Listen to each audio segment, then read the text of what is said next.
Hey guys, it's Mike at You Are The Path. I'm making a relationship video today. I want to talk about intimacy and a few things. Intimacy, what people call the honeymoon period, and when you're in a relationship with someone but you have something to reveal about yourself, something that you keep hidden because you're afraid of how they might react to it. So first of all, intimacy. What is it? This is what it means to me. Intimacy is emotional closeness with another.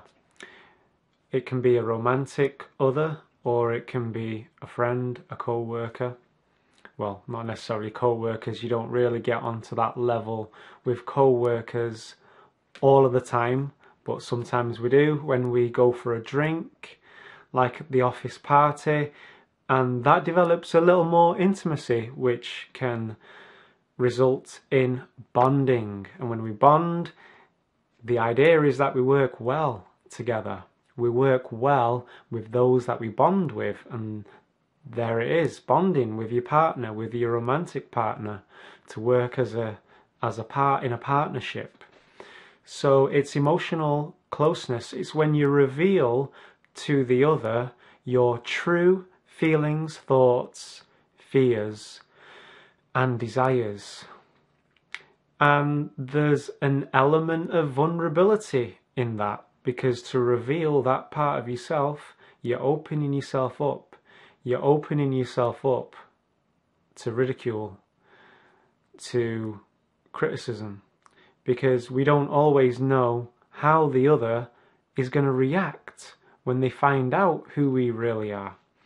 And we may have beliefs, and the belief might be, well, they're not going to accept me for who I am.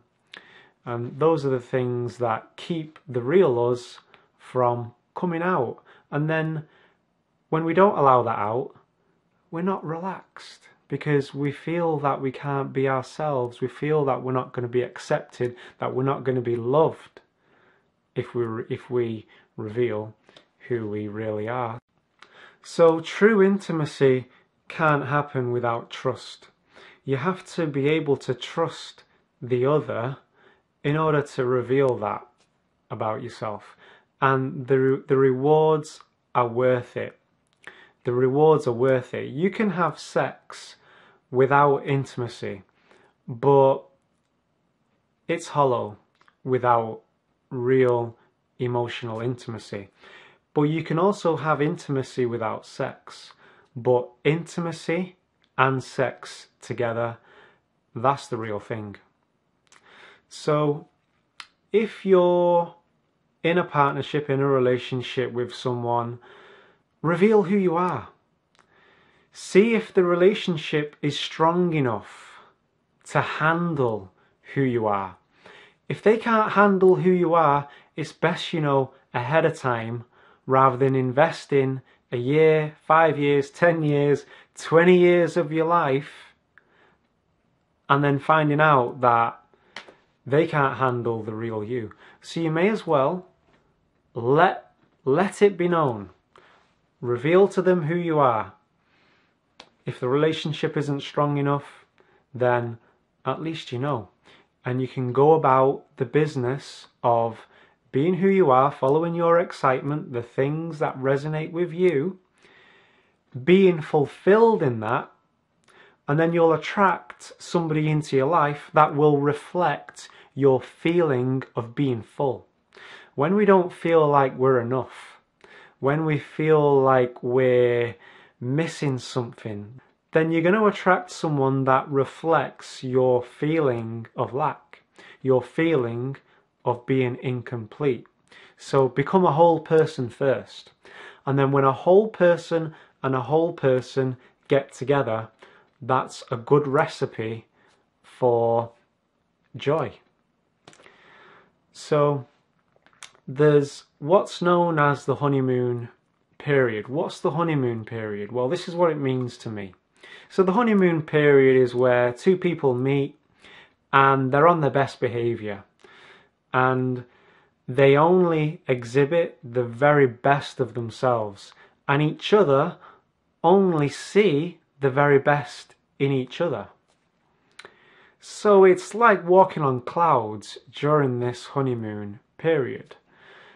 After a while, the shadow side starts to come through our behaviour, and that can create a disconnect in communication. Then each other starts to dwell on the shadow of the other and begin to feel like, why am I feeling this way now? It was so great before. And it can lead to you thinking that the relationship's not working. It doesn't mean that. It just means that the relationship now has moved to a real level. It's the next level. A lot of it's to do with communication. If you can learn how best to communicate with each other with intimacy, you can strengthen the bond and develop an even greater degree of trust between the two of you. So it's a great opportunity. It's a great opportunity. And I think it really does start with communication. Well, not even that. It starts with knowing yourself. Know thyself. Be enlightened unto yourself. So you got to know yourself. You not got to do anything, but you know what I'm saying. Know yourself. Follow your excitement. And that's another thing. We get into relationships with people and we sacrifice. We feel like we have to sacrifice what we're excited about doing in order to be what we believe the other person wants. Don't be what you believe the other person is wanting, because chances are they don't actually want you to do that. They would much rather you just be yourself around them. That's what they're craving. They're wanting, they're desiring to be with someone who is the real, is themselves. Because when you do that, you give them permission to take off their mask and be who they are, and you can just both be who you are, relax, chill, and move how you want to move, go to where you want to go, respect and honour each other's paths. And doing that, in respecting each other's paths, you've got friendship at the foundation.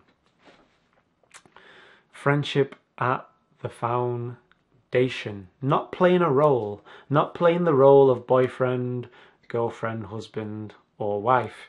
Two human beings here in physical form on planet Earth, dealing with life, finding out who we are, helping each other along the way, and leaving planet Earth in a better way than it was when we arrived here. Embrace vulnerability. There's power and strength in that. But we were taught otherwise. So that's been a whole part of the videos lately, is being your true self. Not having this kind of split personality where we're one way by ourselves and then we're another way when we're with someone else. So we want to be, well, I want to be who I am all the time, really. And that's when you know that you're in a real relationship, when you can be naked. Hope you got something from that. Catch you on the next video, guys. Peace.